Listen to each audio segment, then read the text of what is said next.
Yo, yo, yo, yo, you hear me?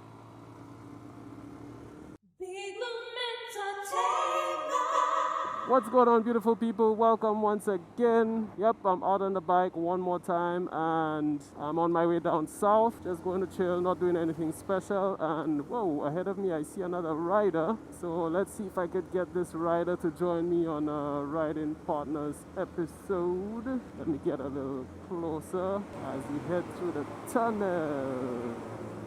Oh, this guy is really moving. Seems to be very comfortable on the bike. Just watching him navigate all the potholes. I can see he's an experienced rider. Yeah, I definitely want to talk to this guy. So once I get around this truck, let me see if I could give him a stop so that I can have a little chit chat. Hope everybody's doing good. Hope you're having a marvelous Monday. Everybody's safe and sound. Ooh, it's nice and dry in this area. It was wet a while ago. Alright, I'm catching up. Hey, what's going on, man? What's up, buddy? All is well? Yeah, man, how you doing? Not too bad. Where you off to? Conry's area? Canry's area? You mind if I join you? Yeah, sure, why not? Alright, I'll follow you. Go ahead. Alright, good. Yeah. Alright, so we got someone else on Riding Partners episode. And what is your name, Ryder? Miguel, they call me Migs. Some people call me Fat Boy, you know, although I don't like it, but... So you seem to be Yeah. very comfortable on the bike. How long have you been riding? I've been riding from the age of 19. Okay, so last year? What's that? No, Last year? age of 19. Why did you decide to go riding? What made you interested in riding motorcycles? Okay, I was brought up in a home where my dad had a motorcycle. Oh, My mom used to ride with him. okay. You know, and my dad used to take me along to the shop, different places with him, sitting on the front of the bike, holding the handlebar. Wow. You know, when I got a little older, he used to put me behind him. Right. So when he used to come from work, I used to love the smell of the bike, the hot motor, you know. I used to sniff that. Oh, I love boy. the smell of a hot motor on a motorcycle. I got interested in that from that age, and then I pursued it. He sold the bike, but I still was interested in riding. So Right. there was this guy down the road. His nickname is Wash. I don't know his full name, but they used to call him Wash. This guy had a 350 where I used to go riding every 3 days with him. Yeah, he would have me to ride, and he'd sit behind me, and he'd instruct me what to do. That's where I started. Tell me about your first time riding. What was that like? My Well- first time riding, what was it like? First time riding, I got a Honda XL, which I saved up my money. First birthday gift I gave myself, I was 19 years. I got a Honda XL from a friend of mine. That guy's in the States now. It wasn't the best, but I made do. It had some issues, I fixed it. Took a couple falls on it, you know, that's why I really learned motorcycle. From you falling? know. Yeah, man. That's why I learn motorcycle, you know, to become what I am today. A lot of practice, a lot of practice. Alright. You know, but from that bike I got others. I sold that. I got a Suzuki SV 650. From that I got a YZ 250. From the YZ 250 I got a R6. From the R6 I got 1000. From the 1000 I got Yamaha 660 XTX. Did a little bit of wheeling, you know, enjoying the power. But I love riding in the hole. No matter Yeah. what problem I have, just once I jump on that, buddy, I feel so good, like all my problems are behind me. So if you had to sum up riding in one word, what would it be? Fantastic. Wow. Riding is fantastic.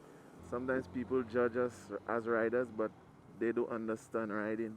Yeah, I always say to persons, you know, you need to at least experience it once for you to know for yourself what it's like. Yep. Now a lot of people, the thing about riding is adrenaline. When I say adrenaline, the way it makes you feel is like a high. You understand? You get that liquid dropping into your bloodstreams. You know, some people when they get it, it has them afraid. But with me, it has me like, you know, the more I get, the more I want.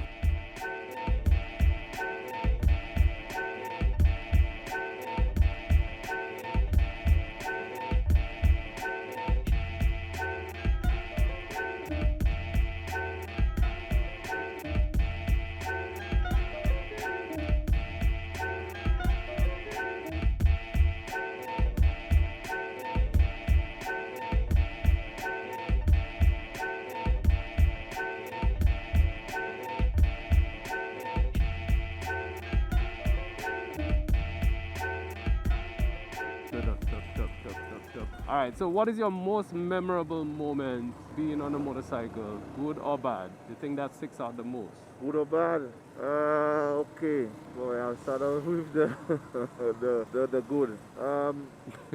The good part of it is when I got this R6 and I brought it for a guy they call Robo. You know, this guy transformed a black R6 into blue, white, gray, gold, and violet blue rims with white. That was the talk of the town. That R6 made me a lot of friends. It was just marvelous, man. The spray job was fantastic.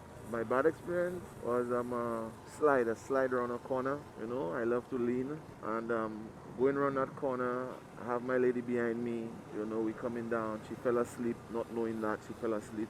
Wow. Lean into a corner. You know, when I lean into the corner, expecting that bike to come up. You know, with throttle and everything, I just feel that bike. The weight, you know, just down. The bike is down. It want to go. You know, until that bike, I went so low. The bike came out underneath us. I thought she was dead because the way she tumbled and she rolled and dragged, I thought she was dead. But God was good, man. That was the worst experience I ever had. But that never stopped me from riding motorcycle. In fact, what it did, it made me a better rider because I research, I read, and I ask questions why I couldn't bring that bike back up. Well, I'm happy she's doing well. Oh yeah, man. She got back on the bike.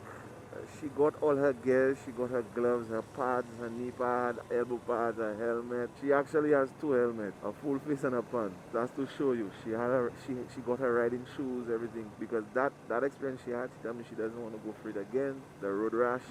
Yeah, she told me she could take a fall, but the road rash, she just don't like the road rash. So when I get road rash, when I get home, I actually bathe, I rag myself, I rag it to take off. It will burn and maybe pain me, but I know after that it will give me an ease. So I shower hot water and then I take my rag and I rag up the area to take off any debris, stones, you know, to help clean it out, and then now I go, I treat it. Tell me I like pain, but hello, that's whatever you love, it has some side effect.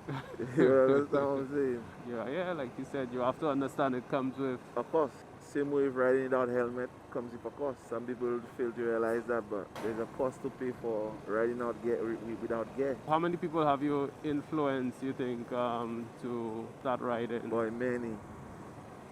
Women, men, young boys.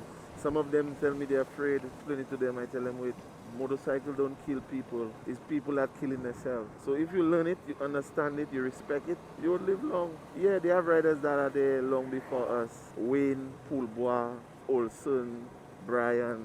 They have a lot of your elders in the game and they're there. And you have to ask yourself questions. Why? Why are they there still? Off and on, you know, you take a little risk. But they're still there. Persons have to ask themselves, why? Now that's something I always ask myself, why? Odlam with the MTO. So That's Nick. I can remember. That's Nick, yeah. Still has his MTO, never had any accidents. Nothing. That I know of. Nothing. You know, there has to be a reason why. Exactly. You see, the thing about it is, these guys understand riding. They have been there long. They have gone through a lot. Basically, learning from their bad experience and then building that profile for themselves. Saying that, hey, I love it. I want it in my life. I have to respect it. You understand? He's a good mentor. He's a good, instructor. Because I couldn't wheelie at all. And then Sergi taught me how to wheelie, how to stick and burn, how to have the bike moving and burn tires, you know. How do you know Lincoln? Where do you know Lincoln? Okay, Lincoln, I've been seeing Lincoln a while, seen him around and stuff like that. He used to teach persons to ride. I've heard about him.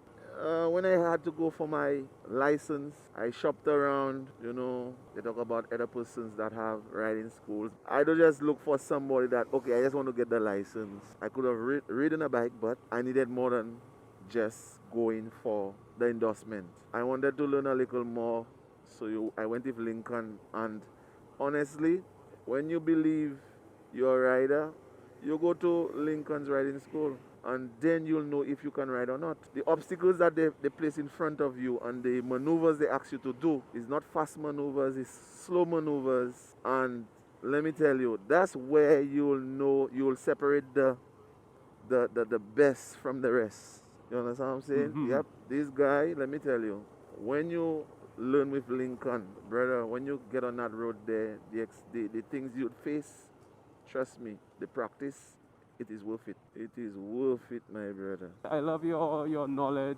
You definitely have a lot to share when it comes to developing the rider. I love that you focus on the rider and not the machine. All of them put it in the same place. When I tell you the same place, if you use it wrong, all the machines put it in a box.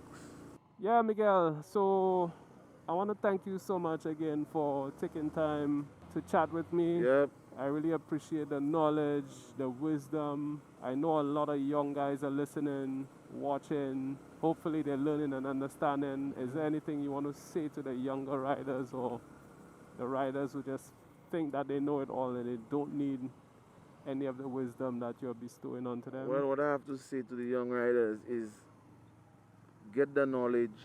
Never believe that you know it all. There are riders in the game long before you, and they're still learning. They still want to get better at the game. So That's right. you that's just the beginner, try to get maybe close to where these guys are. We have a lot of elders that in the game still. You have to ask yourself, why are they still there? That's what I would tell the young boys. The elders are there still. Ask yourself, why are they still there? You understand? Once you can ask yourself that question, you're on the right track.